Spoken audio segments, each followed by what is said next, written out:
I feel like it's nice when like after we've been talking about the movie for a while to just be like, wait, what's next? Yeah, what are we doing here? Yeah, right. What's happening? Hello, and welcome to Spooky Sips, where we put our love of horror movies into a podcast and sip some spirits along the way. I'm one of your hosts, Yvette. I'm here with my co-hosts, Laura and Brianna. Hello. Hey. All right, so just in time for the season, we got spooky for y'all, and we went way, way back to one of the first spooky ones, the 1931 Dracula. Woo! Wow. We have a lot to talk about, but I'm guessing all of you know what Dracula is about, but if you don't, essentially it's Count Dracula, who is a vampire, that hypnotizes this soldier to kind of be under his domain, and they go and they wreak havoc all throughout, and then he sees this woman, Mina, yes? Mm-hmm. Mina. Count Dracula sees Mina and is like, that must be mine. And that's the movie. Mm. Yeah. Yeah. I mean, I Classic. will say, I actually didn't really know the story of Dracula, if I'm being honest. As I was yeah. watching this movie, I realized I had no idea what the story of Dracula actually is. Ooh. Same. Yeah, I mean, I knew of Dracula. He's a Right. vampire. Well, right, who like from the existed. cereal, Yeah. you know. Yeah, from Count cereal fame. Dracula. But going into it, like, I mean, this is like so lame, but the only reason the story became familiar is because I watched the Renfield movie that came out somewhat recently with Nick Cage. Okay. Mm-hmm. And it's kind of supposed to be like like a sequel to the original Dracula in a way. Yeah. And that's the only reason I knew the story. Oh, Like even somewhat knew the story is just from doing that. So I actually before this I had no idea what Dracula was about. I have to admit, and I'm a little embarrassed because, you know, I am part of a spooky movie podcast. Mm-hmm. I didn't really know the story, and I have never seen this movie. The bits and pieces of, I guess, vampire lore that they threw out in the movie, the reason it was familiar was from the show What We Do in the Shadows, where they're talking about like dirt from the homeland. I was like, oh, yeah, we'll talk about that and What We Do in the Shadows, which is also a great series. Oh, and a good movie. That's a fun movie. Oh, yeah. So fun. So fun. Yeah, it made me want to watch it. Mm-hmm. so I hadn't seen this one, but I had seen one. I'm trying to think. I think it was like the 70s or something that it was done. I saw that one, or whatever year that movie was done. I saw that one.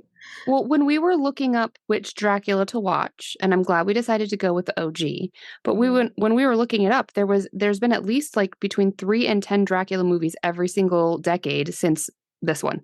Wow. Yeah. So yeah. There's a gazillion. Wild. Did you like the one that you had seen, Brianna? Yeah, I mean, it definitely felt like the era that it came from. Like, you know, it was aged a little, but it was fun. But then I also read the book by Bram. I'm guessing you say Bram, not Bram. Bram Stoker. Yeah. So that sounds fancier. I read that. I was in a book club. It was actually for a church, the book club I was in, and we read Dracula. Love it. Nice. And I loved the book. Like, if you like reading old school classics like that, I highly recommend reading it because it's a really fun one to read. Okay. Yeah. So do you know how much they deviated from the original book? I know that they stayed with the main storylines. Like, those things, they didn't go too far off. They obviously took a lot out or like didn't put in certain storylines. But I think they stayed respectively close. Okay. Yeah. So this was the first legal adaptation of the Dracula novel that we were just mentioning. And I say the first legal adaptation because Nosferatu, which is like kind of like the original movie, the movie was created from the book, but they never got the rights to it. And so the movie creators were quickly sued, and they were trying to get like the movie taken down and stuff because it was so clearly taken from the book, but they never asked or bought the rights to it. So technically this movie is the first legal remake of it. Interesting. Yeah. And it's not even, I guess, fully based off of the story. They did buy the rights from the novel. But I think the idea was they kind of merged the book and the like the play. Yeah, so it's kind of a combo of the film and the play, which is why I don't think it like fully follows either of them. Yeah. Yeah, I guess originally they wanted to make, like the studio, Universal wanted to make a full big budget adaptation from the novel, but it would have just been way too expensive to make. And we can kind of get into a little bit of this time in history, because the movie came out in 1931. And so when they were making this movie, it was basically right in the beginning of the Great Depression. And so, you know, studios just didn't really want to risk a ton of money on a movie. And so they ended up reducing the budget. It was made with a pretty tight budget, and they did a lot of things to kind of cut costs. Like the scene where they're traveling by boat from Transylvania to London. London. That was actually, that full scene was just borrowed from another movie. So they just, all of the boat stuff that doesn't show the main characters was just fully taken from another movie. Oh my gosh, that's wild. Right? Like that scene was pretty cool because as you know, I'm watching it, I thought this is the most horrifying boat ride I can possibly imagine. Yeah. So it was done really well from the other movie, I guess. I couldn't really tell that they were like, like it wasn't obvious to me that they were completely separate things. So yeah, it was borrowed from a silent film called Stormbreaker. Okay. Yeah. Yeah. What about the little bee in his coffin? Did you guys notice that part? No. Yeah, where the little bee comes out of, like, they all come out of their coffin, and then the little bee comes out of his coffin. Wasn't that on the boat? Oh, I forget where that was. If that was I thought that was on the boat. Castle or on the boat. It might have been on the boat, yeah. I thought that was so cute. Yeah. So I know I loved all the things that would come out of the coffins, like or like be around the coffins, like the possums and armadillos. It's so random. Unexpected. Like, what are you doing in here? What is it? Hungary they were, or where? I mean, I know it's Transylvania, but what was the country? Well, they're supposed to be in where's Transylvania? I have no idea. Hold on. Because the subtitles for me showed that like the people in the town were speaking Hungarian. Romania. Oh, okay. Well, I think would be right. But I was like, are those armadillos and possums like the U.S. equivalent of rats? Of rats? Like, so no.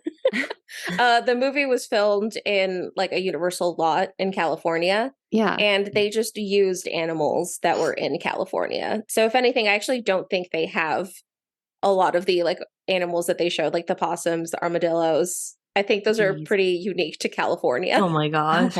Okay. So that might be a little mess up. Right. Yeah. So random. It felt very they're random. all over Europe. So random. I love it. You can start at the beginning, you know. I loved the intro. Yeah. So the intro with the like classical music, which you both reminded me is from Swan Lake. But just really like emotional and dramatic and intense. And then it's so scratchy sounding. I mean, it's 1931, so it's going to be scratchy sounding, but it was just, it was a great opening. I agree. Yeah. Gives you all the feels. I love that just the film, right? Like being able to see the graininess of the film and like the sounds of it. I don't know. I really liked it. I think that adds to the film. I do too. I agree. So it started out and they were talking about the fact that it was Walpurgis Night. Yes. So I forgot to look that up before we started recording. Do either of you know what Walpurgis Night is? No. I do not. Okay. Because I meant to look it up because I thought that's a really fun word, but I don't know what it means.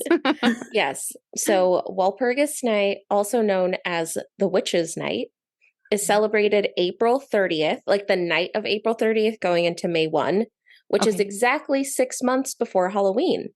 It goes back to the 8th century when the Christian church canonized Saint Walburga, I think is how you say her name, who had been known for her ability to drive away witches and evil spirits, and her feast day was on May 1. And so over time, in especially like Europe and Scandinavia, it kind of transformed into what seems like a mini Halloween, where like people dress up, they do like bonfires, there's dancing. So it's kind of this holiday that's associated with witchcraft and the supernatural. So like kind of similar to a Halloween, but 6 months before. We have to start celebrating Walpurgis Night. I agree. We have to put it on our calendars. That's amazing. So I think it's supposed to be a similar thing where like the, supernatural and witchcraft stuff, like what is it? It's like the veil between living and the dead is smaller. So like really similar to kind of like a Halloween from what I saw. Fascinating. Right? No, I'd never heard of it before this movie. No. But I guess if they're supposed to be in Europe during that time, it would make more sense. I do feel like this movie taught us a lesson that, because like don't take a business meeting at midnight. I wouldn't recommend it. Was I think a good meeting, a good thing to learn. And if they tell you not to tell anyone where you're going or like who you're going to be with, like maybe just avoid that business transaction. Yeah. I think that's pretty solid advice. Yeah, definitely. Public service announcement. Let's learn from Renfield. Yes. So you don't end up becoming his what would be like the name for that? Obviously, I know it's not familiar. Like I want to say familiar, but I know that's not it. No, I wrote down Renfield becomes his lil bitch. Yeah, well that is what it is. That's the legal term. No. I just saw it. Yeah, like there's a name for what. I was looking up the description and I just saw it. Well, he mentions a couple times, he says, that like I'm his slave or he refers to him as they have a word for it. Yeah, where he's like a slave. But like I swear there's a word for this. So basically this dude Renfield takes this meeting with Dracula and the townspeople are trying to warn him that, Count Dracula and his wives are shady. Don't go there.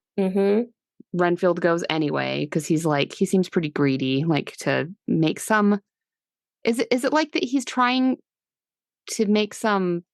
It's like is he like a realtor? That's what I thought. I thought he was some sort of realtor because then they're talking about him helping him with a lease agreement. Yeah. So I think it's kind of the equivalent of a realtor. All right, I can't find anything. So listeners, if you know what we're talking about, reach out to us. Tell us what it's like. Tip of my tongue. Yeah. I know. Yeah, we get the amazing scene of Count Dracula pouring Renfield some wine. Oh, yeah. And in all of the scenes, like it's shot very slowly. Yeah. So it just kind of, there's just these still slow shots that just make it seem so super creepy. Yes. Yeah. And it makes you really like lean in and pay attention. Yes. Like you are invested in that scene, I feel like. And yes, absolutely. And Dracula is he talks very slowly, like the slow. Yeah. But like also just very kind of melodic almost. It's like it's like seductive kind of the way that he talks. Yes. And he just has these big wide eyes. And the way that they film eyes in this movie, like everyone seems to have the most insane eyes you've ever seen. Like they know the angle to get people at. Yes. Fantastic. The eye contact is huge in this movie. Yeah. And the wine that he pours has got to be poison. That's what I assumed, yeah. Or like drugged. Not poison, but I guess drugged. Yeah. Well, right. Just to make a more, sleepy. Yeah. Sleepy. Suggestible. Malleable. Yeah, there you go.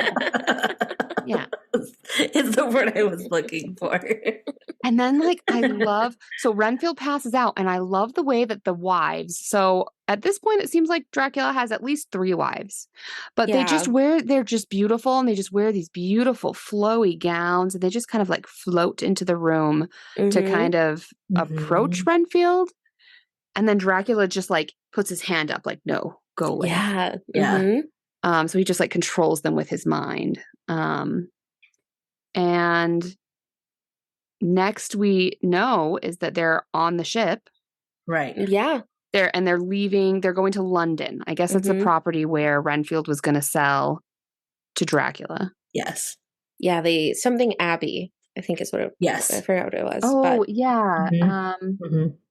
Yeah, something Abbey, and it's across the street from Seward Sanitarium. Yes. So we see that, that horrific shipwreck or ship ride from hell. And then I think that's when we get our first deaths. Yeah. The whole crew shows crew. up at the shore and they're all dead. And like the captain was like tied to the wheel. Yeah. Yeah. So we could keep staring. Oh, yeah. Yeah.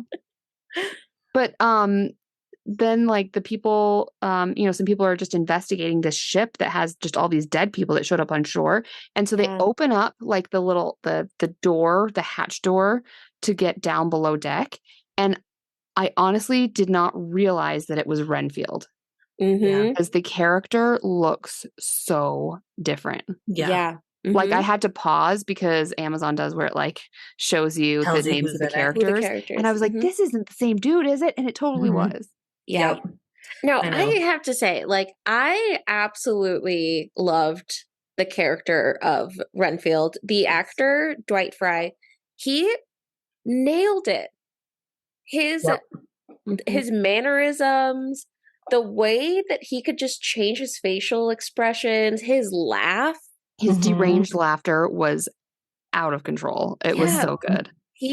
I swear, every time he had a scene, I was just thinking like, Mike, this guy just nailed it. Like he understood the assignment and he delivered what we were loouging for. Completely. I thought the exact same thing. Yep. Yeah. Because I know a lot of people talk about the actor who plays Dracula, Bela Lugosi, who and he was great. Oh, yes. But in my opinion, I think the star here was it would have been a different movie if he wasn't the actor for it. Yeah. Agreed. Yeah. Like I think he just did that character. So well. I really thought the acting by everyone, by Mina, by Dracula, by Renfield, but I thought it was just amazing. And the doctor too, amazing all around. But yeah, I agree. For me, Renfield stole the show. Oh yeah. So good. Yeah. We have our second death. Yeah. I almost forgot about all of these somehow. Like I was doing the prep for this. And I was like, oh, so no one died in this movie. I know. No, and because this one we didn't get like a ton of time with the second death. No. But it's the death of the flower for your buttonhole girl. Oh, that's right. Okay, yes. That's right. She's just selling flowers for your buttonholes. Right. Thank God for subtitles.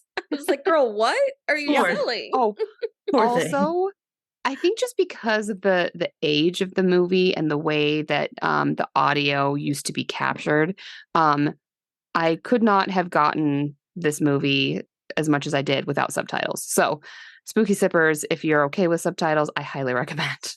Oh, I turned them on 30 seconds in because I always try to do no subtitles because it's like it's distracting. Right. But the very first scene where we get people talking in the carriage, all of them together, I had to have no idea. No idea what they were saying. I immediately had to turn them on. Yep. Yeah. So yeah, we get the next step. I have no idea how many people were on the boat, so I didn't choose a count. I'm gonna assume there's at least 10. Yeah. 100 people. Yes, 100 people. Yeah, and then we get the girl, and I think it's a pretty quick death. Yeah. Right? Yep. I'm trying to remember what happens. The flower for your buttonhole girl? Yeah. So she's just selling the flowers and Dracula kind of like seduces her. Like, and so she's just staring at him because he's just staring at her. And then he just goes to, it looks like, I think this is where it looks like he's just going to go, kiss her or something, but he just kills her. That's right. Yeah. Yes. And at some point Dracula goes to meet the owner of the land he's buying. And his, or I think it's the sanitarium. well, so I think he goes to meet like the sanitarium is the neighbor. Yeah. Of the property. Yeah. So he goes, for some reason, he goes to meet the neighbor, I guess. And so we meet him, Lucy and Mina. And Mina's fiance. Right. Yes. John. Okay. Because then Lucy, so this group of people that we've met, Lucy is then, I wrote the third event death. Yeah. Because I know there's been more than 3, but she's the third one. Yeah. So he like goes up into her. So he goes up into her room. So she's sleeping. And so much of this movie I loved. The bats, the effects of the bats were so cheesy. I know. In the window. And you can see their strings and they're just flapping. And it's so obvious from like a stuffed animal or rubber bat that has like strings that they're just flapping. I loved it. Yeah, you know what though? I actually thought for the year, that's respectable effort. I think. No, the effects in this movie were innovative for its time. Yeah. The bats, maybe not as much. I feel like that is the, that's not the best execution. The bats are kind of funny, but in general, the effects in this movie were groundbreaking. I do have to say the set of this movie with like the staircases, the beautiful staircases and like tall rooms. And like the coffin room. Oh yeah. It was so creepy and beautiful. It did not it did not age. It doesn't seem like one of those, it's old and cheesy movies. Like it looks good. Yeah, like you could use that set today in a movie. Yeah. Oh, they actually did keep the sets around for a really long time. I think after they made it for this movie, they just kind of kept them around for years and would reuse them in movies. Oh, cool. Which makes sense. One of them, because our father told me this little fun fact, is they used it in the movie Young Frankenstein. They used a lot of the sets from Dracula. Which cool. I didn't know that. I realized, I thought it looked really familiar. That's so the scenes. So that's cool. Yeah, because that's you have something that works, Exactly. Yeah. Oh, how fun. I feel like we do have to talk about when Dracula meets Mina, because I really liked that scene. Like because Mina's like totally crushing on Dracula. Oh, yes. Yeah. Like I know, I loved it. Immediately. Like Lucy is not having it, but Mina, she's like into it. Damn, Count. She wants to be his goth emo girlfriend. The vibe was absolutely there. I was rooting for them. I was like, I know he's a villain. They could be villains together. But she can fix him. I can sense it. Or he can fix her. Yeah. Or she can just join him in the dark side. He won't change, but she will. Yeah. She'll become a vampire. Yeah. But just for a second, I was full rom-com. I was like, oh my God, they're so cute together. Look at their energy. They really were. They really were. Oh, like, sorry, John. Yeah, John, your time is up. Yeah. Get out of here. Yeah. So I really liked that.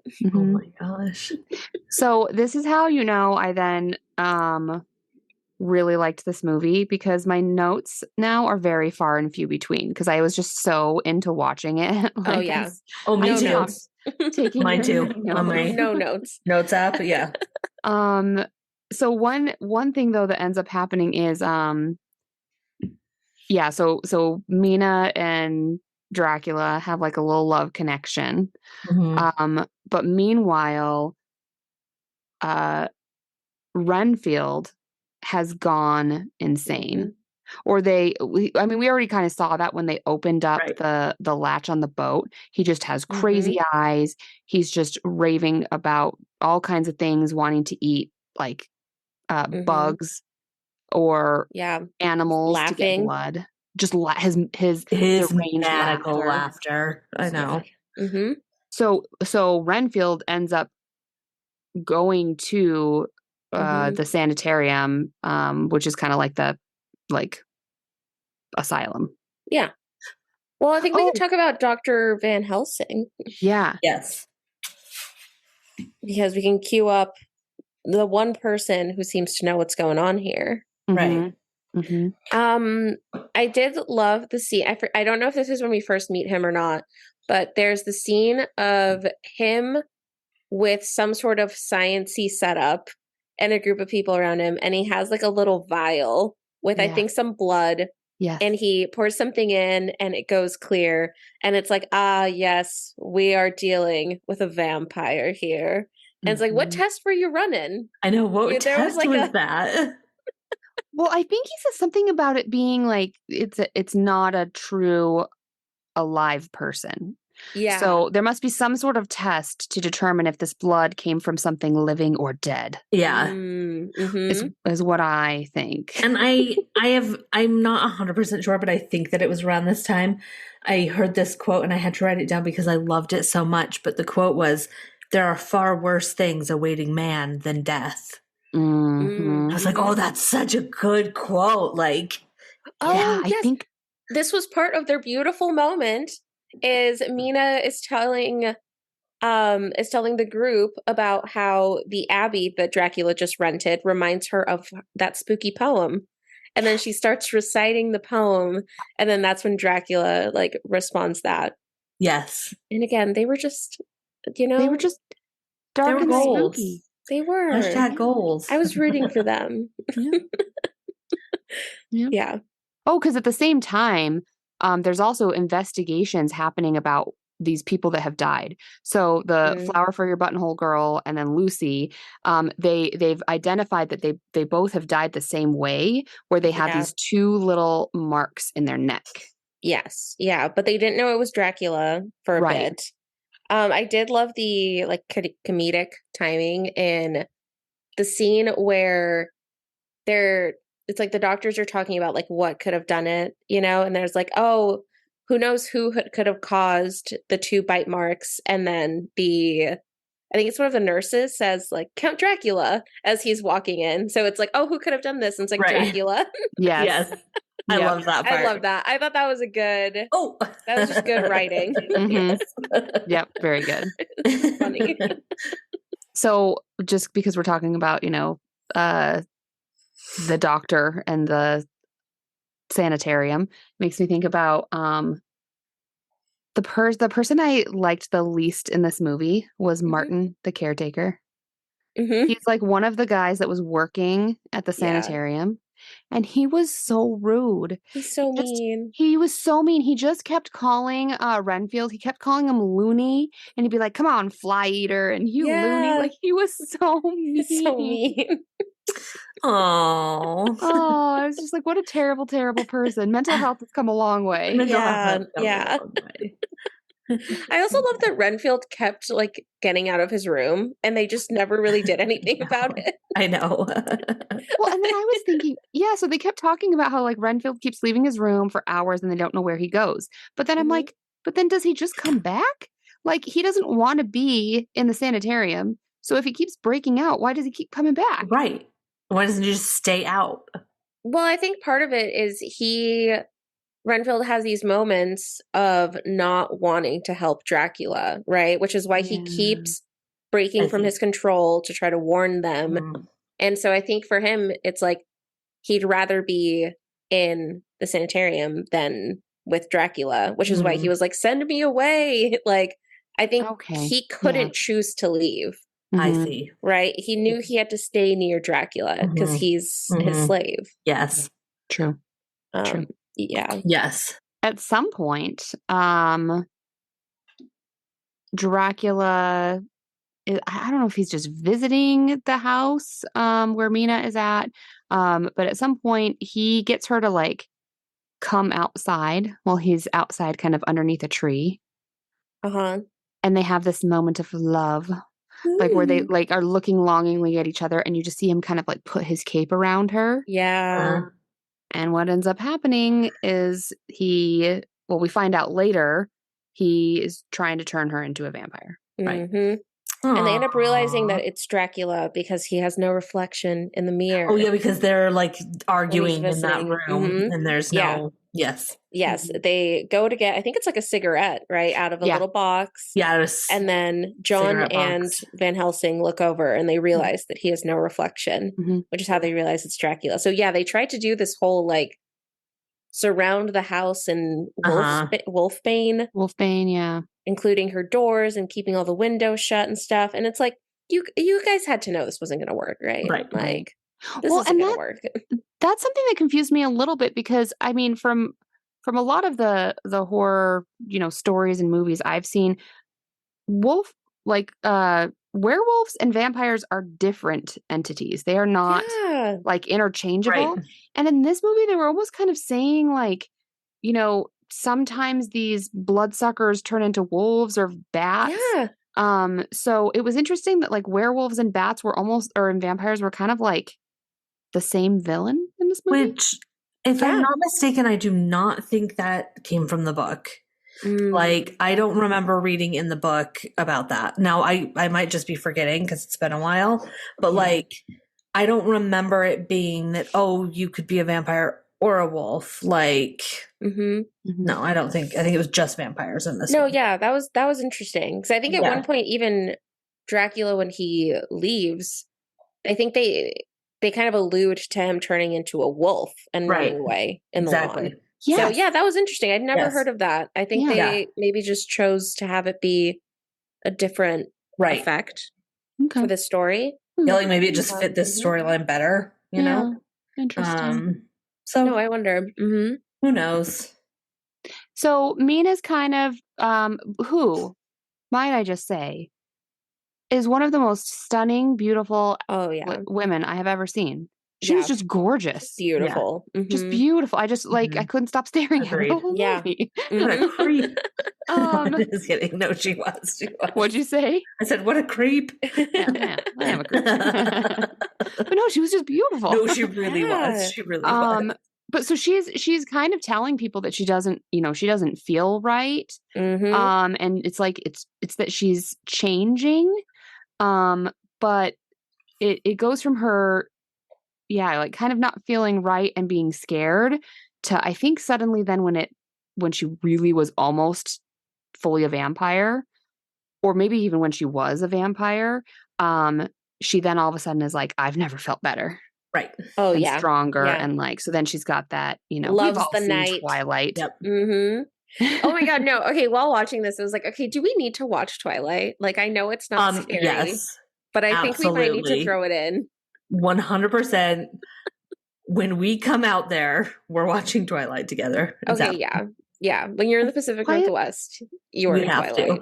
Twilight is one of those movies that every few years, Brianna and I will get a little drunk and we'll be like, we should watch Twilight. Maybe it's not as bad as we remember.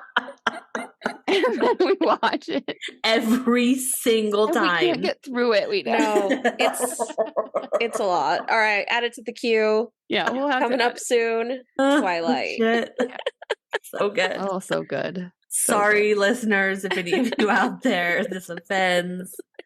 Honestly, if you like this movie, please message us and tell us why. I would honestly, legitimately love to know. Yes. So, let's have a conversation. Yeah. Full confession. I loved the Twilight books. When they first came out, I read them. I loved them. I kind of just got engrossed in the story. Like, I liked the books. I mean, you're not the only one. I think a lot of people really liked the books. Yeah. They're very simple to read. It's very, young adult, but I just really enjoyed reading the books. I love Harry Potter. I also liked Harry Potter. That's a book. I did that. But yeah, just the movies that's another series. But you know what shamefully I also did do that unfortunately does tie in is I read the 50 Shades books. Oh. Those were like a Twilight fan fiction. So oh my God, do we need to do the Twilight 50 Shades back to back? Yes. And then just review them both. Yes, hands down, and we will be that'll be our Valentine's Day episode. Yes, Valentine's Day. God, I think we have to. That will feed into our Sexy Sips spinoff. Yes, that we're gonna do hard launching the sexy sips of movies. Yeah, love it. This is the best thing I've ever heard. It'll be so good. We're gonna have to get really drunk for that one. Oh, yeah, we're gonna have to get so drunk. Yeah. I don't even know what we were talking about. It doesn't matter. Gone. Oh, okay, wait. One thing we haven't talked about is, what is a count? Oh, yeah. Yes. For those of us who please enlighten us. Yes. So last night I was curious because I was like, is that a real thing? Like, yeah. Count Chocula. Like, is that a real thing? You know? It is. So it's someone who falls in the middle of the social hierarchy. So they're not like a queen or a king, because it's not like, oh, my dad was a king, or you know what I mean? It's more just like, you know, you're not quite the level of king or queen. It's like if you were sophisticated and fancy and you fell into that role. Okay, so you're like highborn, but you're not royal. Yes, exactly. And you're highborn, and then you get really far in your hierarchy. Like you professionally, you do well, and like, you know, you get up there. Okay. Yeah. Okay. So yeah, that's what a count is. Nice. I've never known. I've always heard of count and countesses. Hold up, what I was looking up. Count Chocula. Oh my gosh. Oh, it's amazing. Well, ladies, we also haven't talked about what we're sipping on today. Oh, yeah. I think we all kind of collectively chose this together. Yeah. The stars aligned. So it's been a favorite of the Spooky Sips podcast ladies for quite some time. Since our childhood. Yeah. No, I don't think. I only remember this being around for like the last 10 years. I was 14. Well, no, but the vampire wine. Yeah. Oh, wait, yeah. Yeah. Well, anyway, what we are sipping on is vampire wine. So, I don't know if this is everywhere, not just Utah, but Vampire Wine, it's a brand, and they are not on the shelves unless it's Halloween season. So suddenly, really? I've never seen them. I've never been able to find them if it's not Halloween time. Oh, okay. But suddenly, like late September, early October, they pop up in the liquor stores. And they have branched out and have more than they ever used to. Yeah. Like, used to be they had one red and one white, but now they have cabs and Pinot Noirs and so they have all different types. So I have both in my home right now. And I have, both of the red versions. I have the Pinot Noir and the Cabernet. And usually when you are looking for them, again, especially in the liquor stores, they come with little vampire capes, which is amazing. That fit the bottles. And if you want to know what we're talking about, just go to our Instagram and you'll see. Yeah. Do you want me to read from the vampire label? Yeah, no, tell us about it. So Vampire Vineyards has a long tradition of crafting quality wines from premium California grapes. So as I mentioned, I'm drinking the Pinot Noir. It says, our Pinot Noir delights the palate with strawberry jam, pomegranate, and black cherry flavors. This graceful wine is supported by hints of spice, smoke, and violets on the finish. And it's from Napa, California.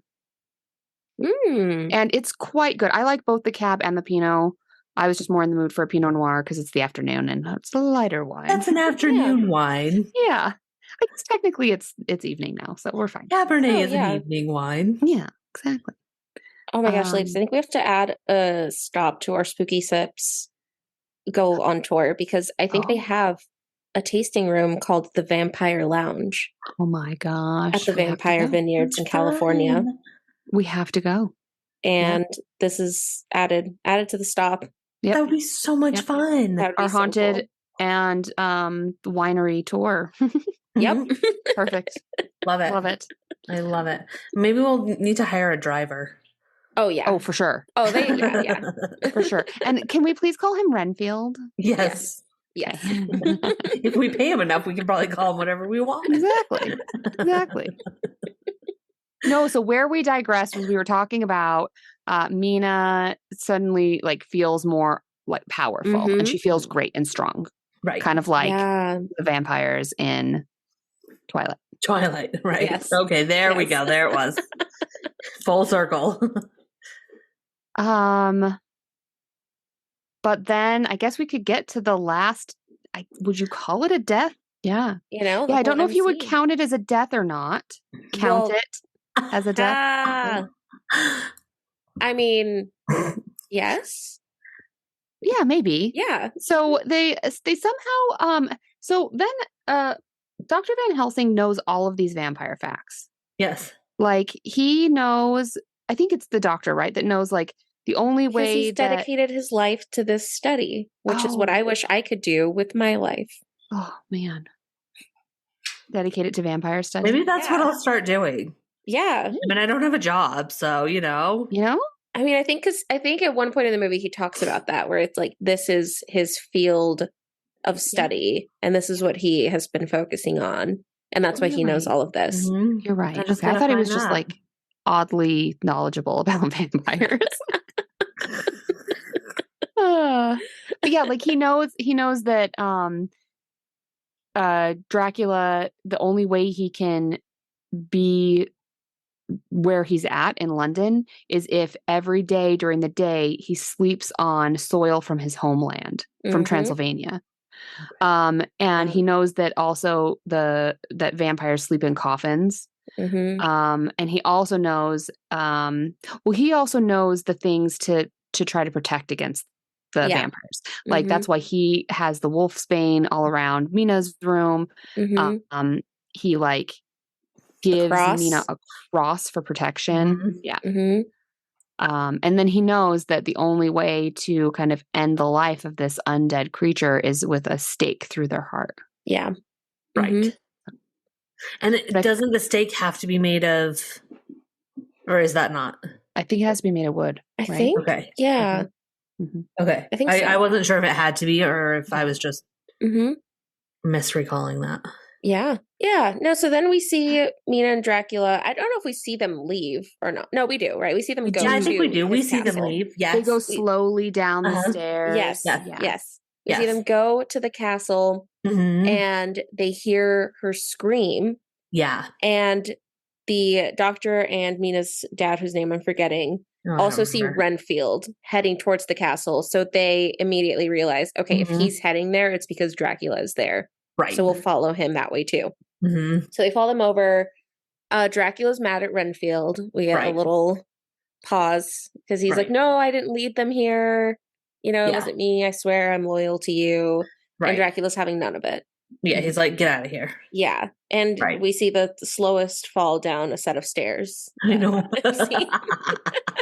I love that one was kind of comical. I was like, this one could have been sped up. They could have done a little bit. The scene with the boat that we got earlier, they sped it up. Exactly. Love it. They could have sped up the fall a little bit. Agreed. So Renfield tumbles down onto the floor, and then we know Dracula and Mina are down where like the coffins are. And we've kind of talked about already the setup of the room. Right. But it is so cool because you can just see tunnels. Like the idea is like you can tell this place is massive. Oh yeah, you like could go. Yeah, you see the illusion that like it's ginormous, right? Yeah. Yeah. Yes. So the doctor and Mina's dad get down there, and they're kind of like running back and forth, and then they see the coffins. Yes. And Dracula's in one of them because it is now daytime, and so he has to go back to sleep. Yes. And then we're supposed to assume that Mina's in the other cage. Or in the other cage, in the other coffin. Coffin, right, yeah. I did anyways. That's what I figured. Because they open it and then they close it, but they don't really say she's in it. Yeah. No, but I think that the viewer was supposed to be like, oh, they saw her and just closed it. Right. Yeah. Where it's like, or the idea was like, this is so upsetting. They don't even want to see. Right. Yeah. They know she's in there. Right. Kind of thing. So Van Helsing goes, I think he like takes off a piece of the wood from the coffin or something. Yes. Asks Mina's dad to go get something heavy to stab him through the heart. And he kills Dracula. And then we see. I thought the ending was kind of abrupt. It was Yes, so I did abrupt. too. I was like, I checked my computer because I was like, oh, did I get the wrong edition? Like, I thought something was wrong. Yeah. No, yeah, we see Dracula dies. Mina was standing in a corner, and she's fine. But like, okay, she wouldn't be fine, right? She's still a vampire. Yeah. Well, so I almost was thinking that they were kind of making it seem like because the person who turned her is now dead, she now is not a vampire. Because it made it like that she was back to a human again. I don't know if that's true. I don't know. She seemed so, like normal. She seemed normal. She seemed like she was broken from the spell. Mm-hmm. But yeah, they didn't explain it. I'm trying to remember in the book what they said, and now I can't recall. In the novel, Mina recovers from the vampire's curse upon Dracula's death. It's right here. And lives on with her husband, Jonathan. Yep. However, in some media, Mina is killed at some point in the story, while in others, she becomes a full vampire and keeps her powers after the death of Dracula. That was it. That was all it said. Okay. And it's very abrupt, too. I thought I had remembered that, too, because I even put a Post-it note in my copy being like, the ending is so sudden. And the ending of the book is very sudden as well. Yeah. Oh, okay.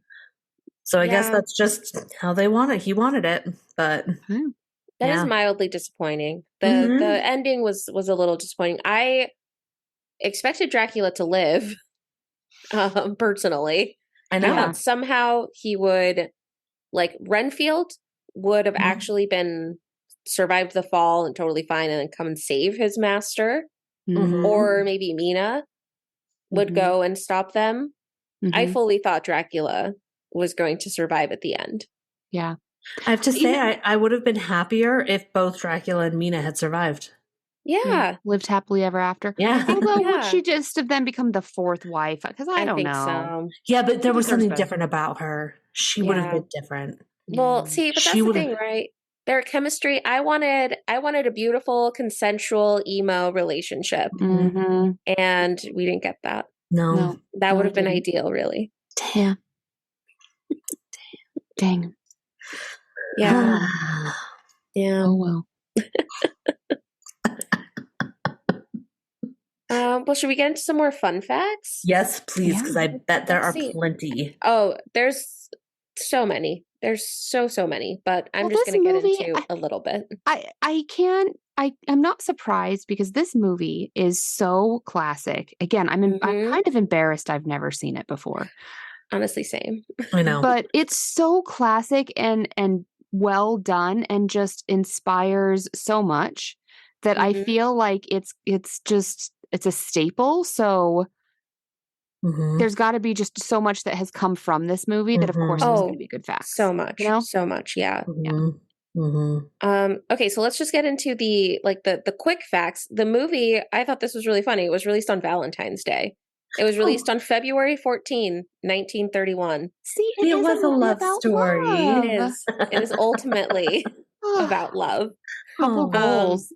It has a runtime of 75 minutes. I always a fan. If you can get it, you have to earn over 90 minutes. Yes, agreed. And this movie, it did feel quick. The ending may be too quick. Yeah. But the pacing was actually, considering how slow some of the scenes played out, the pacing of it, I thought felt pretty good. Oh, totally. It felt good. I was never, the ending. Yeah, I was never bored. I was never, because in sometimes old movies, it's just the pacing is different. And so, our attention span distracted and right. Yeah. Like we don't have the same attention span as people in the 1931. So yeah. But this movie, like, it moved. It was Yeah, I guess originally the movie ended with Van Helsing giving like a long speech. But they ended up removing it from the movie because they feared that religious groups would be offended because it encourages the belief in the supernatural. Oh, so that was originally, I think it was even released with that, but then removed. Okay. Wow. So that would have added a few minutes to the movie, but still would have kept it pretty short. Interesting. Yeah.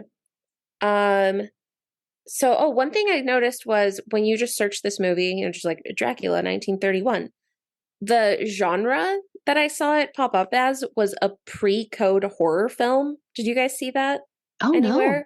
What does that mean? Yeah, so I was curious about it, so I looked it up. So there was kind of this pre-code Hollywood era from 1927 to 1934, which is before the establishment of the Production Code Administration, so like the PCA, which is where we normally get a lot of the ratings. Okay. So they established the PCA in 1930, but they didn't really enforce the rules.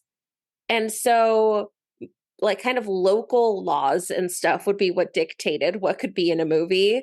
Okay. And so from 1927 to 1930, you get this like kind of weird little era of Hollywood where movies depicted like sexual innuendo, profanity, like illegal drugs, promiscuity, violence, and there were no really guidelines saying that they couldn't do it. Wow. Okay.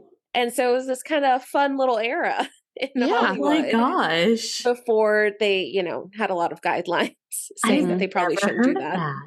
Yeah.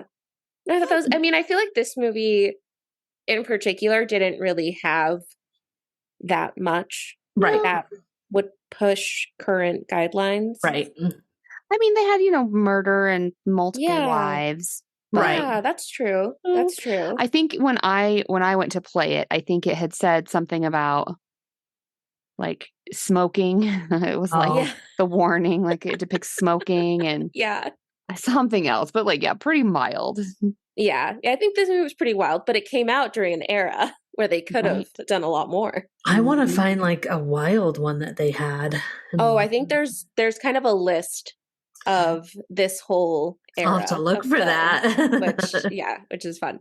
We'll pick another one from that list for our sexy sips. Yes. Yeah, there we go. This is After Dark, Patreon only episodes. Yes. Let's see what else. Oh, in 2000, this movie was selected by the Library of Congress for preservation in the National Film Registry. So other people agree. Very significant movie. Nice. I think that makes a lot of sense. A lot of people say it really kind of started horror films in Hollywood. I think it's hard to say any movies that started it. Agreed. You know, it was based on a book that was written in the 1800s. Right. It's right like that. Clearly there was influence from way back when, but it was, I think, one of the first Hollywood horror movies. I think it makes sense that they would, you know, preserve it. Yeah. We talked about the opening music being from Swan Lake, but another thing that's interesting with the music is that there is no music in this movie. There's pretty much no soundtrack. I noticed that too. Yeah. Yeah, it's like going to bring that up. It's quiet, which adds to eerie. Like, I think that actually adds to it, right? Absolutely. I think that's part of what makes it so good is the scene where at the very beginning where Renfield first enters Dracula's castle and we just see the giant castle, absolute silence, a couple animals, and then Dracula descending from the stairs. Like, it is just like so simple, so creepy. You didn't really need added music. No, definitely not. No, it was a moment in its own. I love that it stayed quiet in a lot of those scenes. I love that part. Yeah. So I think a lot of that was just due to like limited technology. Yeah. I mean, I think getting any sound in a movie was innovative. So adding a score on top of it, I think it was possible. Maybe don't quote me. Right. But it would have been very new for the time. And the idea of releasing this horror style movie in America was pretty unique. So it was like, why add a whole other layer of spooky music? Yeah. Right. Was kind of the thought behind it. But I didn't feel like it hindered it. I thought it helped. No, it's great. Because that makes me think, when was sound first in a movie? Because it went from silent movies to the talkies. I don't know when the first talkie was. So let's see. Yeah, you can look it up. 1927. Yeah. So not that the first feature film originally presented as a talkie was The Jazz Singer, which was in 1927. So really, it's only been a few years that talking wasn't even in movies. It was not that much before then. Okay. Yeah. Interesting. Yeah. Let's see. Oh, we've talked about the eyes in this movie. In the film, you'll notice that Dracula never blinks. I think if you go back and track it, you'll never see him blink. Oh. And one of the ways that they got the effects of his eyes to extra highlight it is they kind of just blasted tiny flashlights directly around his eyes. Because you can see it looks like he has like a light, but only around his eyes. And I feel like that would be so painful. Oh, yeah. Can you imagine 2 tiny flashlights directly into your eyeballs? Yeah. While recording? No, that sounds miserable. Right? And then not blinking. Yeah. No, thank you. I mean, he did a great job. He did a great, no, kudos to him because it worked really well. It was fun, but it sounds awful. Yeah. I do know the actor that played Dracula, Bela Lugosi. What is the name of the like actors who like have to stay in character? Oh, method acting? Yes. He is very much so a method actor. Okay. So he would walk around set in his little cape just saying, I am Dracula. He would like look at himself in the mirror, be like, I am Dracula. So he was very much so into the method acting. Committing murder. Yeah, love it. I did see a couple things online where it's like, there's no way to know if this was true or not, right? That a lot of the people working on the set and like the actors and stuff didn't take the movie super seriously when they were recording. It was kind of like unorganized. People weren't kind of like laughed about it, but he took it seriously. He was Dracula. He was fully committed to that character. Nice. Well, it paid off. The movie did pay off. So good. Yeah. It did pay off. Yeah, I think that's a lot of the fun facts I have for you guys. I love that. Honestly, there's so much. Oh, of course. In this movie. And it's been around for so long that people have pulled out every detail. Yeah. Like I saw somewhere that in the scene where we first meet the wives, where all 3 of them are walking in, I think one of them like steps on the dress of another one and you can slightly see them trip or something. Yeah. Like people have analyzed this movie to such a minuscule level. Wow. I mean, I bet it's probably actually even been done. Like you could write like a full like doctoral level dissertation on this movie. I bet it's been done. I would not be surprised. Yeah, definitely. I would not be surprised. How fun. Yeah. So is this a good time to dive into some psych? I went down some rabbit holes. I'd love to hear it. Love a rabbit hole today. We're ready. We'll start off with something a little bit simple, and then we'll go into some diagnoses.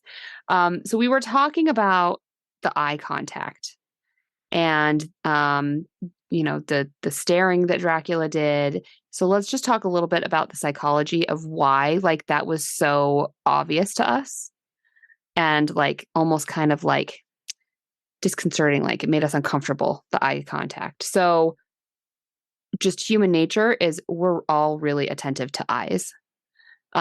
Even babies, even before they're 1 year old, they'll be able to follow the gaze of someone else because it's a really good way to communicate and connect with people. Eye contact. So generally, direct gaze, making eye contact with someone, it's associated with the person who is involved in that direct gaze will think that the person looking at them is sincere, that they're confident, that they're interested in you. It conveys attraction, trustworthiness, respect, and intimacy. So good things about eye contact. Brianna, you're laughing. What are you laughing at? Nothing. I was just going to say, but what about indirect gaze? Oh, we'll get to that. Well, no, but it sounded like you said like gaze, like the gaze. Oh. Gaze, like gazing. I know what you were saying. Gaze. But I heard it was a Y. So. Yeah.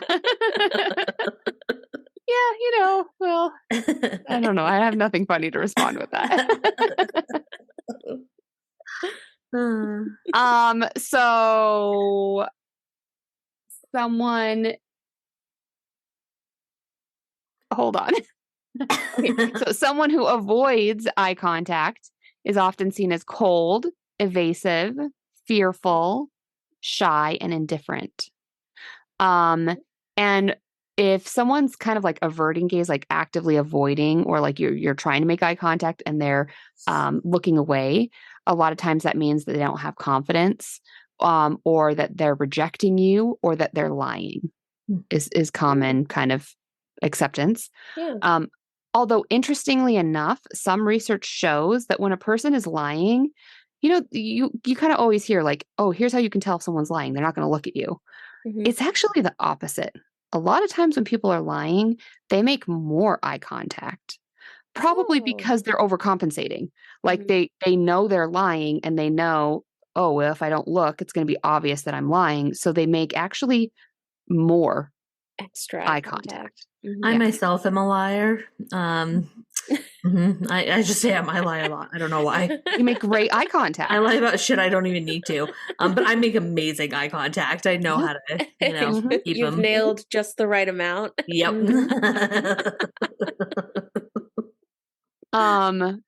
And so, but then if you take it to the extreme, someone who stares like Dracula is seen as tense, angry, and unfriendly. And a lot of the studies that I was reading over is like staring, it's a sign of dominance. So, if you stare at someone, it's almost kind of like you think that you're dominant. Mhm. And then how you respond when someone is staring at you, it actually says a lot about how powerful you feel. So, like, imagine someone is just staring you down. Do you stare back? Is your Dracula instinct style. exactly like imagine Dracula's looking at you? Is your instinct stare back or look away? Mine is look away because clearly I don't think I'm very powerful. Oh, see, I would say stare back. See, so I'd be you, like, you what? perceive yourself as more powerful. I'd give them a weird look and then look away. You know, Okay. like what are you doing? But I'll look. But I'm also going to look away. I'd Okay. like be confrontational. Yeah. So that says a lot more about like you and your perception of your own power than the person trying to be dominant by staring at you. I mean, I guess also it depends on who it is. Yeah. Well, and like in the Dracula's case too, it really depends on like, is he mesmerizing them? Do they Mhm. stare back at him because he's Mhm. kind of hypnotizing them? Or can he only do that with people that then meet his gaze? Mm-hmm. Oh. Yeah, true. Maybe. Mhm. Maybe. And eye-to-eye contact causes an arousal reaction. So no matter what, it's going to cause an arousal reaction. Now, is that going to be an arousal like, oh, I love you, or oh, Mhm. I'm let's gonna fight? kick your ass. Yeah. Exactly. Well, Mhm. because like there's that phrase, if two, I forget, it's not a phrase, but it's kind of like a known thing. If two people stare at each other for more than like a few seconds, Uh-huh. it either means they're, having some about to have some sexy time or about to kill each other. Right. Yeah. Like that's why people stare. Right. Yeah. So the staring in this movie was so notable that I kind of wanted a little dive into like, yeah, why was that? I think that's fascinating. Yeah. Mhm. Yeah. And it also changes culture by culture too. But for sure, I do think that is one thing, because even though it can say a lot about kind of, how you view yourself, it also can just say about just your preference. Right. So, in a culture which is a lot more accepting of neurodivergence, there's some people with different characteristics and personalities that just do not like eye contact. It doesn't mean they think they're not powerful. It just means they don't like eye contact. They don't like it. Mhm. Yeah. That's okay. Mhm. Yep. I think eye Yeah. contact is super interesting. Yeah. Well, and it's also interesting too, like we're recording this on Zoom Yeah. and it's who are we making eye contact with? It's hard to know when we're talking Yeah. who we're listening to. Well, and you know what's weird is that when you look at the screen and you look at a person, you do still look at their eyes. At least I do. Yeah. Oh, yeah. Oh, no, same. Mhm. Like that's so Yeah. wild to me. No, it's really interesting. Yeah. Yeah. Huh. So, yeah, that's why Dracula got to us so much because of his intense Yeah. eye contact. Yeah. Interesting. So it's been a little while since I've done an actual diagnosis. But I'm going to do a diagnosis. Have either of you heard of the very appropriately named Renfield syndrome? No, I haven't. So I am going to go ahead and diagnose several people in this movie, Dracula included, and Renfield, with Renfield syndrome. What? No, I'd never heard of this. So it was coined by a man named, where did he go? Richard Knoll. That he coined the term. It's not in the DSM, and really kind of its definition, I guess, is where it kind of like resembles an eating disorder involving the consumption of blood or living animals. That's kind of like how it's like classified as a disorder. Yeah. And the person who coined the term, who came up with it, here's how he theorizes it goes down.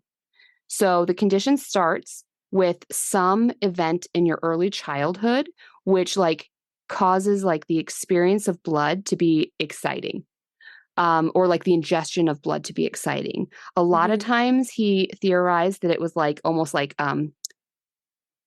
auto vampirism, where like something happens and like you taste your own blood, but that becomes exciting.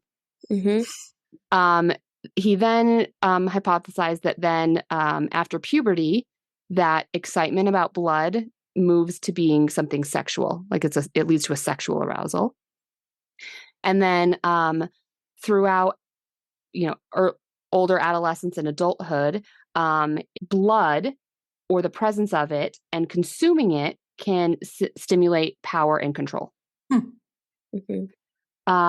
So this syndrome has been used actually not even that long ago as a defense against a murderer. So this person who was murdering people and then like consuming their blood was saying, oh, well, this is textbook Renfield syndrome. Yeah. So I also found this website, and I thought maybe the two of you can take this quiz together. How to know if you have Renfield syndrome. Okay. Number 1, ask yourself the following questions. Am I attracted to or aroused by the sight of blood? You don't actually have to answer. I'll just ask. No. I'm not. To the point. Do I have a sensory or aesthetic attraction to blood? Like, do you enjoy the smell or the sight? I'd say I have the opposite. Oh, you know what? I would say I do. Yes. Oh, interesting. Do you have sexual fantasies involving blood? Doesn't have to be about injuries to other, just blood in general. Okay. Can't say. Yeah. If you answer yes to these questions, you may have a blood fetish. Now, what if you only answered yes to one of the 3? Then you're probably okay. You're probably okay. Oh, okay. Yes, they were fine. Well, because then it says it's not pathological unless it's impairing your ability to function in life. I would say I'm disappointed. But then it still has like some warning and safety tips. Oh, we're not done. But if you answered no to the questions above, you can also answer then these questions. Do you fantasize about vampires or being a vampire? No. Can't say I do. Do you enjoy vampire fiction? Now that, yes. Does attraction to blood center around vampirism or vampire imagery? I don't really quite. What? Does it? No. If you answered yes to these questions, you may have more of an attraction to the vampire subculture or vampire fetishism than necessarily having Renfield syndrome. Okay. But if the questions above didn't apply to you, let's keep going. Okay. Yeah, there's more. Do you injure animals? No. In order to drink their blood? Oh, God, no. Do you injure yourself to drink blood? No. Have you ever injured someone or plan to injure someone to get their blood? Oh, God. Do you believe that you obtain special powers from drinking blood? Yes. Oh, my God. And do you believe you need to ingest blood to survive? Like, these are questions on this website. See, that escalated. Like, I feel like these questions should come before the last question. I think so too, right? You know, like that, that de-escalated and then escalated. Well, and then to give this website credit, they then do say, if you answered yes to these questions, you want to seek help from a qualified psychiatrist, doctor, or therapist. Oh, well, see there. So I feel like we forgot to give our disclaimer. Oh, yeah. So let's remember that I am not a real doctor. But it's okay because these are not real people. Yeah. They're vampires. And also, spoiler alert, Renfield syndrome is not a real syndrome. Wait, what? It's all fake. Oh my gosh. So here's the wild part about this syndrome. And I hope no one who is actually a psychologist was listening to this thinking, oh my gosh, Laura is so wrong. They were drafting the email as we speak. They were ready. Don't worry, you guys. It's not a real syndrome. Although people believe that it is. That was a real website I was reading to you. The case of someone using it in their defense against a murder trial is real. So Richard Knoll, who created the term, he did it as satire. Oh, he was making fun of kind of like the psychobabble of the time. Yeah. He kind of explained like of all the DSM, this was older versions of the DSM before it is what it is now. Of all of the DSM, diagnostic categories and conditions, he thought, only a handful of them have actually any like real provable basis to them. And it was really just something that he was kind of just making up because he liked vampires. He thought they were interesting. I think he was thinking about becoming a writer, like for fiction stuff. Oh my gosh. Yeah. So he made up this joke condition, and it's been years and years where people actually still refer to it and think that it's real. Oh my gosh. And he even, I think it was back in 2013, he actually went and did this speech in front of people just talking about how this was never real. This was a joke. Yeah. The fact that people still use it just kind of proves my point. Yeah. And then he gave one of the quotes that's one of my favorite quotes I've ever read. He said, "I'm sorry to say this, and this isn't very clinical or very sophisticated or academic, but some people are just fucking nuts." That's perfect.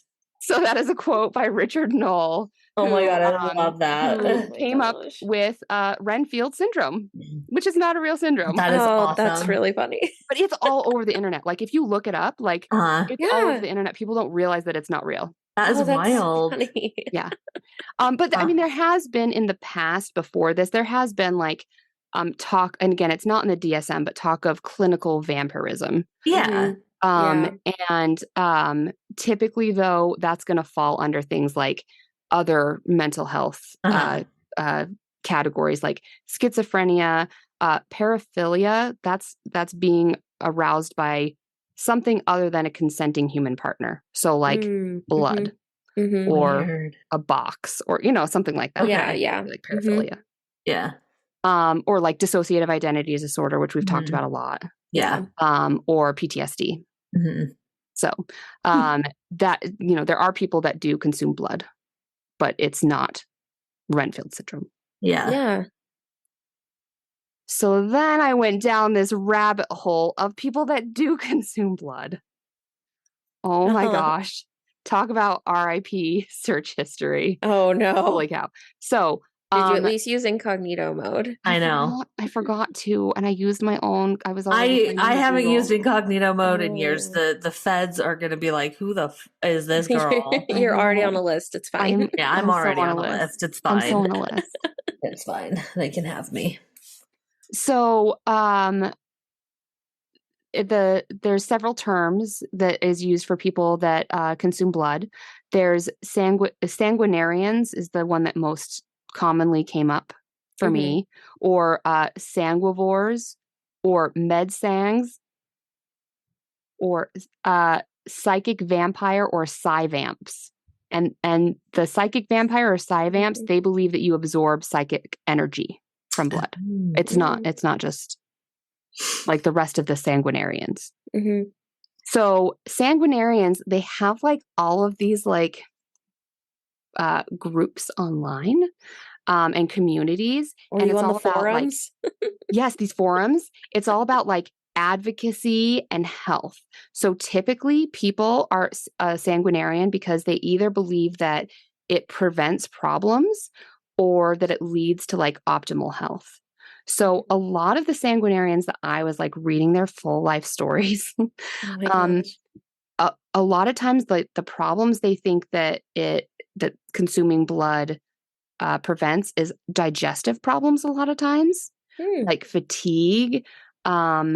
And they really feel like they can't function without the blood. And it varies anytime, like anywhere between drinking like a shot of blood like every few months to like a pint a day or something like that. What Jeez. kind of blood?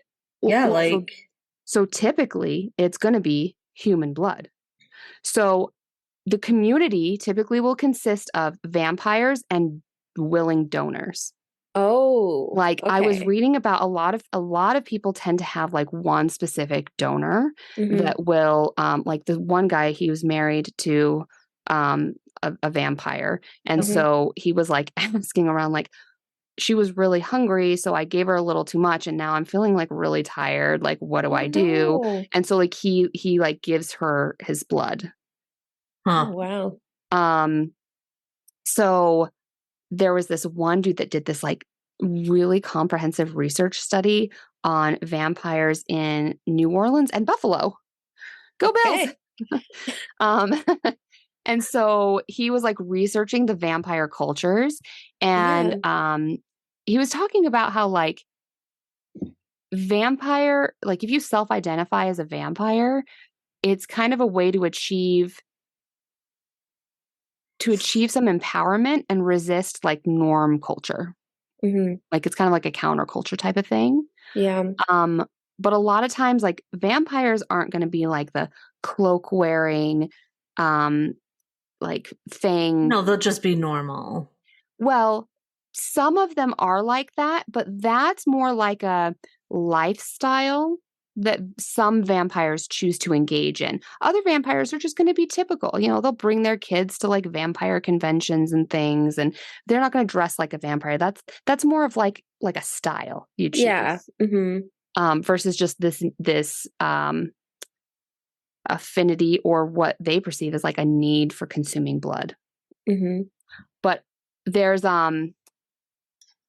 I think the website that I did the biggest deep dive in was this sanguinarians.com, and you can just read all of these like health articles, and it's like advocacy for like why sanguinarians shouldn't be, you know, stereotyped against. And it's fascinating. That's fascinating. You found a whole community. I found a whole community All right. of real vampires. Sometimes All they right. refer to themselves as. It's always fascinating when you learn about like a whole group of people, like community that you would like never knew existed before, you know? Right. Yeah. No, so it's like they've got their own culture and everything. It's fascinating. Yeah. That is fascinating. Oh, yeah, I don't think I've ever met a real vampire. I haven't. Yeah. Not that I can think of. Unfortunately. Maybe one will come to our Halloween party. I mean, well, also if you go to these websites, you can like find out when their conventions are. Oh. We could maybe go. Okay. Yeah. We'll look into it. But yeah, so that was my deep dive a little bit into vampire and sanguinarians and Renfield's Not a Syndrome. Yeah. That was a great segment. That was a good one. It was Well so done. fascinating to read. Yeah. I'm sorry if I duped you about the Renfield syndrome. No, I love it. You got us. I was like, I got to pretend it's real and then fully convinced. That's good. I just fully accepted it. I was like, all right, yeah, that's crazy that's what it's called. Exactly.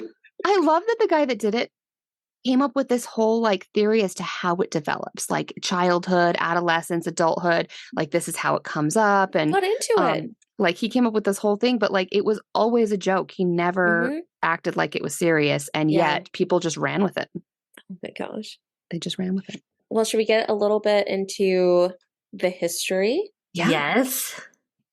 So 1931 was a not great time, really, in the US. I'm going to focus on the US because this was a Hollywood release. Right. You know, and it first premiered in New York, I think 2 days before the official release. Like, it's an American movie. Right. So 1931 was kind of rough. The stock market crash of 1929 was still in full effect. I bet. Unemployment was, I think, at around 16%, or 8 million people were unemployed in the US. In 1931, 2,500 banks failed in the US, which led to kind of like a second crash. There was like the 1929 and the 1931.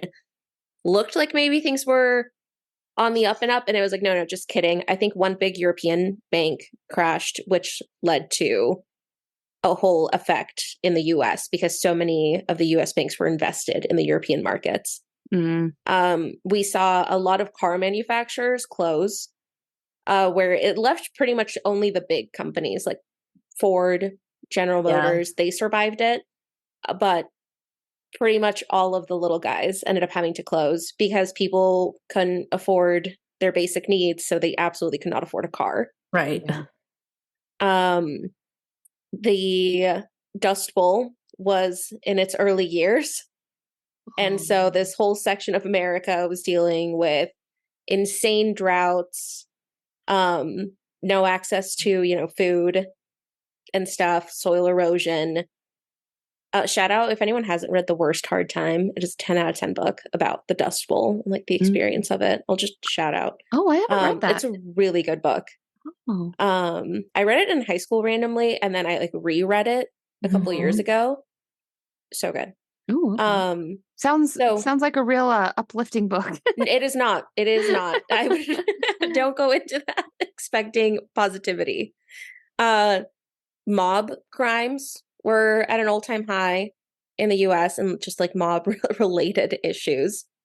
And so it had a big effect on film, like just to kind of, you know, relate what was Hollywood during this time, because they couldn't make films that covered the traditional, quote unquote, American values of self-reliance and like overcoming the odds to do something, and like kind of like the typical American stories. They couldn't do that anymore because the average American was really struggling to do anything. But movies offered an escape, right? I mean, like they always have, where even during a Great Depression, people were going to the movies because you want to escape your life and want to watch something else. Yeah. But it forced movie makers to come up with something else because the American public was done with the traditional, you know, heroes that they were seeing. So I feel like that maybe helped to make this Dracula movie a bigger success, because it was a success. It did really well when it first premiered in New York, and it did great when they fully released it. They sold like, I don't even know how many tickets. It was a giant success. Wow. And I think that may have been part of it, because people were just looking for something new. Like it's monsters. It's like, you know, it's like sexy, and it's like, it's something totally out of the norm. Yeah. The nightmare of the real day-to-day shit isn't in there, you know? Exactly. So let's focus on a nightmare that like has this like nice kind of happy ending. Dracula dies. Yep. Yeah. Where it's like, here's this monster. They kill the monster. Right. Yeah. You know? But yeah, I just thought that was kind of an interesting thing to think about. There were like I'll give a couple like fun facts. I was like, what positive things happened? The Empire State Building was completed in New York. Oh, which is kind of cool. That's it. That is cool. It only took them like a year to build, which is kind of wild to think about, because I feel like it takes a lot longer than that to build something. Yeah. But that was built. And I think they added like an antenna receiver to the top of it when it was built. And so there were a lot more television was available. Okay. Which is kind of fun. Interesting. The US national anthem became the Star Spangled Banner. So before that, we just didn't have one in the US. I don't know if there was like an official one or anything before that, but just didn't have one before. Which honestly seems kind of late For some reason, I thought we would have gotten a national anthem earlier than 1931. Yeah. I would have thought. Right? I agree. Huh. A small community, Las Vegas, made the decision to legalize gambling in Nevada. Oh, nice. Look at you now, Las Vegas. So that's where they started that. One thing that helped, they arrested Al Capone on tax fraud charges. Okay. Which got him 11 years in Alcatraz. Nice. Another big thing that became popular in films were like the mob style movies, where it's like, here's like the mobsters, because that was so prevalent in the US. And we did get another spooky movie. We got Frankenstein in 1931. It came out after this movie, but this one was also preserved by the Library of Congress. I hadn't watched it before. I'd looked up a little bit about it. Yeah. But, I think it was also kind of inspired by this movie and just getting more horror films out of Hollywood. Yeah. Yeah, I have seen Frankenstein, and Frankenstein I've also read. So I've read Frankenstein. Yeah, I've read that. But yeah, both just so classic. I liked Dracula so much better as a book than I liked Frankenstein. That's just my humble opinion. Yeah. It's a very good book. Okay, I'm gonna have to read it. Right? I know. I feel like I need to add that to the queue. I might even have it. Yeah. So that's a little bit of history for you guys. Nice. Yeah. Nice job. Yeah. All right. Well, here on Spooky Sips, we don't give stars, we give sips. So, ladies, out of 5 sips, how many sips would you give Dracula? So I think we've all talked about how we liked this movie. I feel like it has stood the test of time. Whoa, stood the test of time. Would you say stood? Yeah. Test of time? That's the saying. That sounds grammatically incorrect. Stands the test of time. Stands the test of time? Stood the test. Oh, yeah, anyway, like in the past, or like it's currently. Don't say the word stood again. It's currently standing the test of time. It held up. There we go. Yep, it still rocks. There it is. How's that? Perfect. So yeah, I thought it was paced well. I thought the acting was amazing. I loved just the vibe that it gave. It was a little bit, it wasn't, I wouldn't call it horror. I wasn't really scared, but I was intrigued the whole time. So I'm giving it a 3.5. Which is a good rating for me. Yeah. Very good. Yeah. I was thinking right along the same lines. I don't know what my bias was coming into it, where I was like, oh, it's an old movie, it's not going to be good. I don't know. I went into it with that mentality, kind of with low expectations, and was absolutely pleasantly surprised. I feel like it was, it wasn't scary. I wouldn't say I was scared, but they absolutely nailed creepy and just having everything be creepy. And it feels like a good October movie. Agreed. The only thing I didn't love was just the ending. I thought it was too abrupt, So I was thinking around the same lines. I was thinking 3.5 sips. Yep.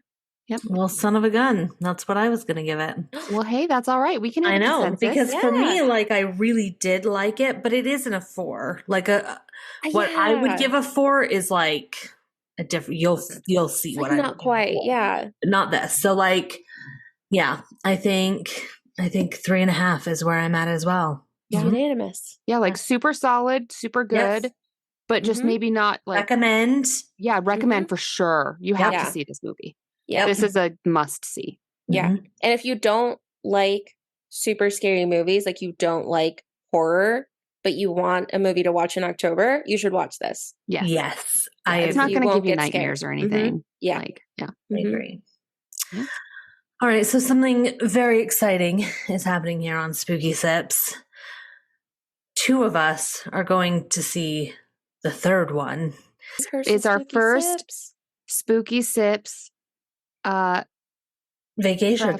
Travel. Vacation. Yes. Yeah. And listeners, if you look at your calendar, I would like you to look what Friday is this coming week. That's right. It's the 13th. Mm-hmm. So we are watching Friday the 13th Yes. on Friday the 13th. Yes. So if you have not seen that movie, we recommend that you get watching and you get sipping right away so that you can join us next time here on Spooky Sips. Yep. Bye. Bye. Bye. Thank you for listening to Spooky Sips. If you enjoyed this episode, don't forget to rate, review, and subscribe wherever you're listening. To stay up to date on all the spooky things we're up to, follow us on Facebook and Instagram at spookysips_podcast. And if you want to help support the podcast, consider buying us a coffee, or really a cocktail. We are completely independent, so every little bit goes a long way to keeping our podcast running and improving. Thanks again for listening, and we'll see you in 2 weeks.